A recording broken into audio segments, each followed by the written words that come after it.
Setelah insiden penamparan siswa di SMAN 1 Cimarga oleh Kepala Sekolah Dini Fitri, kini muncul gelombang protes baru dari para siswi. Mereka ramai-ramai menyoroti aturan ketat sang kepala sekolah yang dinilai berlebihan, terutama bagi siswa yang datang terlambat. Para siswi mengaku setiap kali datang sedikit kesiangan, mereka langsung disuruh pulang tanpa diberi kesempatan masuk kelas. Aksi protes ini menambah daftar panjang kontroversi di sekolah tersebut, yang sebelumnya juga diguncang oleh mogok belajar massal akibat tindakan kekerasan terhadap siswa perokok. Kondisi di lingkungan sekolah pun kian memanas, mencerminkan hubungan yang makin renggang antara pihak murid dan kepemimpinan kepala sekolah. Fenomena ini sontak ramai di media sosial dan menuai beragam tanggapan dari publik. Banyak netizen yang berbakti mengecam perilaku para siswi yang dianggap tidak siap menghadapi disiplin dan tanggung jawab. Bahkan menyindir bahwa di dunia kerja keterlambatan bisa berujung pemecatan. Bahkan ada yang menyinggung bahwa HRD Forum siap memblacklist mereka sebagai bentuk ejekan terhadap mental generasi muda yang dinilai mudah mengeluh. Tidak sedikit pula yang menilai bahwa aturan sekolah seperti itu sudah ada sejak dulu dan justru menjadi bagian dari pembentukan karakter disiplin. Netizen yang budiman lain menyindir para siswi agar belajar tidur lebih awal dan bangun tepat waktu, bukan malah mengeluh karena disuruh pulang. Mereka menyebut jika di usia sekolah saja sudah tidak tahan aturan sederhana, maka di dunia kerja nanti kemungkinan besar akan mudah menyerah dan malas berusaha.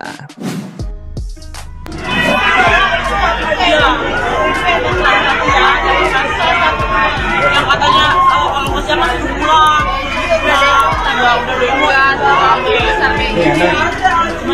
Kalau terkait karakter kepala sekolah, ibu kan ini ibu guru ya, ibu kepala. Nah, gimana nih menurut netizen yang terhormat? Silahkan berkomentar ya. Kalian kesiangan, terus tidak bisa masuk, terus kepala sekolahnya harus diganti, peraturannya harus diganti, begitu bisa masuk sesuka hati. Kamu tuh harus bersyukur punya kepala sekolah ketat, punya kepala sekolah disiplin. Nanti itu mendidik kamu akan terasa setelah kamu kerja. Masa kamu kerja di perusahaan terus kamu kesiangan, terus bosmu itu marah, terus bosmu harus diganti, perusahaan harus mengubah peraturan, begitu maksudnya. Kamu itu tidak tahu betapa pentingnya disiplin.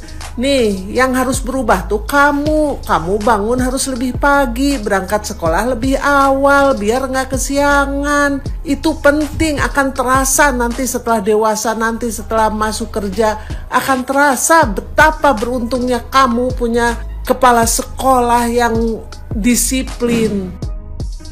Alasan anak SMA mogok nggak mau sekolah itu karena kalau datang ke sekolah telat disuruh pulang. Bukannya itu udah peraturan lama ya? Hah? Emang bukannya itu memang sudah peraturannya sekolah, kalau memang datang telat ya pulang. Orang pagar udah ditutup kok. Mau kayak mana? Aneh-aneh aja kalian ini. Kalau nggak bisa diatur, kalian balik TK aja deh. Jadi anak TK. Anak TK itu kan masih susah untuk diatur ya.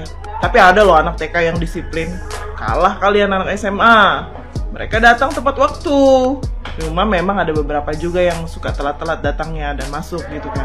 Mungkin kalian mau seperti itu, jadi balik lagi ke TK aja gitu. Anak gua aja pinjam handphone wali kelasnya hanya untuk minta dijemput. Padahal gue tuh nggak pernah yang namanya telat jemput dia, tuh nggak pernah. Telat sejam, telat setengah jam, paling-paling telat 5 menit mungkin karena ada macet. Kalau ada macet di jalan gitu kan.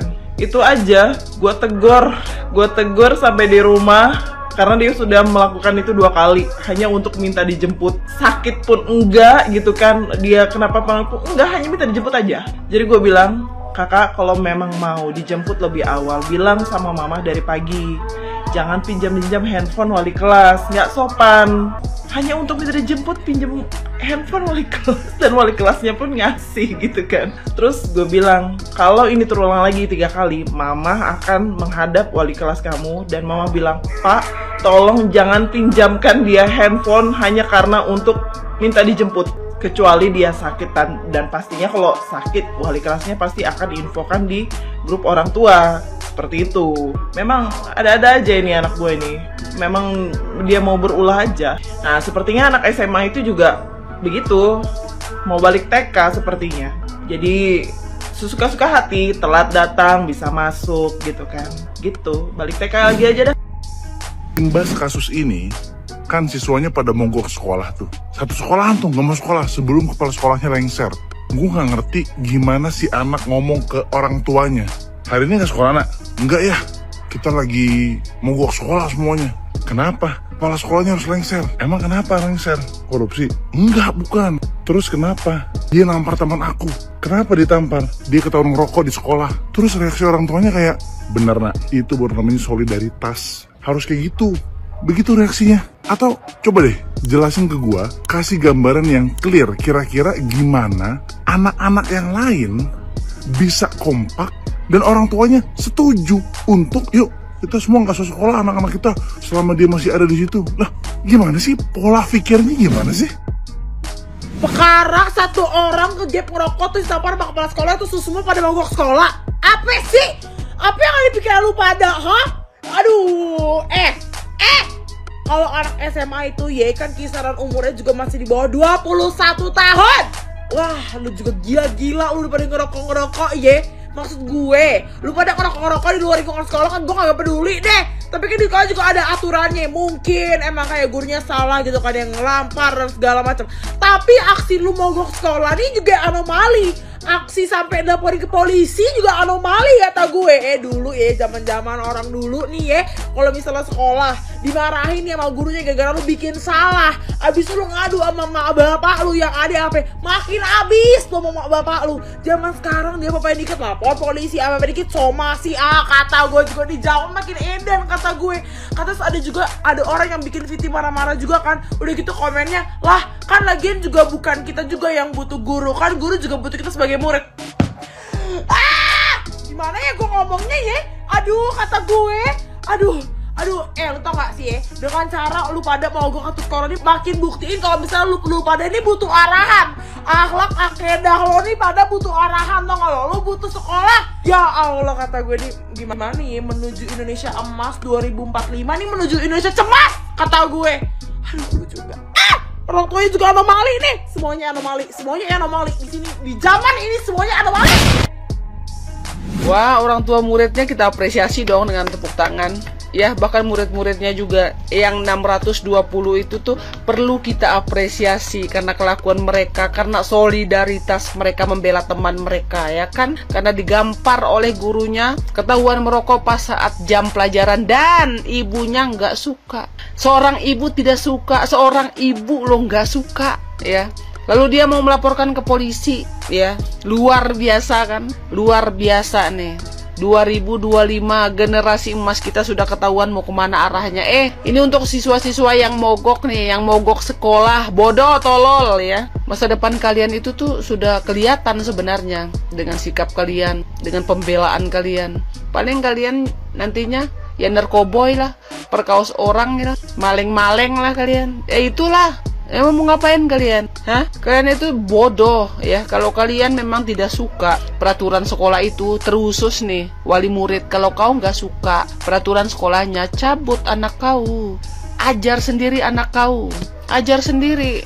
Aku mau lihat gaya ajaranmu ketika kau lagi serius ini belajar nih kan anakmu. Tiba-tiba dia ngerokok atau narkoboy depan kau. Gimana? Aku mau lihat. Cabut anak kau. Bu, dulu tuh di zaman aku ya, di zaman aku dulu nih ya, di zaman aku, jangankan kita mau melakukan hal-hal yang buruk seperti itu ya, ketika di dalam kelas kita senyum aja atau colek-colekan sama teman sebangku aja bu, kalau guru lagi serius nih menerangkan nih, kalian tahu nih penggaris yang besar sebesar-besarnya dan sepanjang-panjangnya itu sepanjang apa? Biasanya kena di kepala, di badan-badan, di kaki, memar bu, memar. Tapi enggak ada urusan sama orang tua di rumah. Orang tua di rumah masa bodoh. Dan anak-anak pun pada zaman itu jarang ada yang mengadu ke orang tuanya. Enggak, karena tahu kalau kita yang berbuat salah pasti akan dapat hukuman. Itu loh, seperti itu ajarannya. Ya, jangan sedikit-dikit kalian salahkan guru lah. Terus giliran sekarang banyak anak-anak generasi emas Indonesia ini kan banyak yang begal kan, banyak yang begal sekarang kan, banyak yang begal, banyak yang narkoboy, perkosa orang. Ya banyak sekarang banyak. Ya karena apa? Ya karena didikan orang tuanya yang gak suka. Ya, yang gak suka kalau gurunya menegur anak kalian ketika lagi di jam sekolah. Ya itulah, ya otomatis guru ya masa bodo amat lah, bukan anak gua mungkin gitu kan. Coba lihat, anak-anak kita ini sudah rusak Bu, udah rusak. Karena banyaknya orang tua yang melapor gurunya, ya hanya urusan tampar menampar sampai polisi, dan itu pun mutlak kesalahan siswa itu sendiri. Ya, kalau aku nih jadi guru sekarang ini, gua masa bodoh. Anak lo mau pintar apa enggak masa bodoh. Yang penting gua terima gaji sudah, ya kan? Nah, kalau sudah begitu prinsip semua guru, terus bagaimana bangsa ini? Bagaimana? Bagaimana bangsa ini?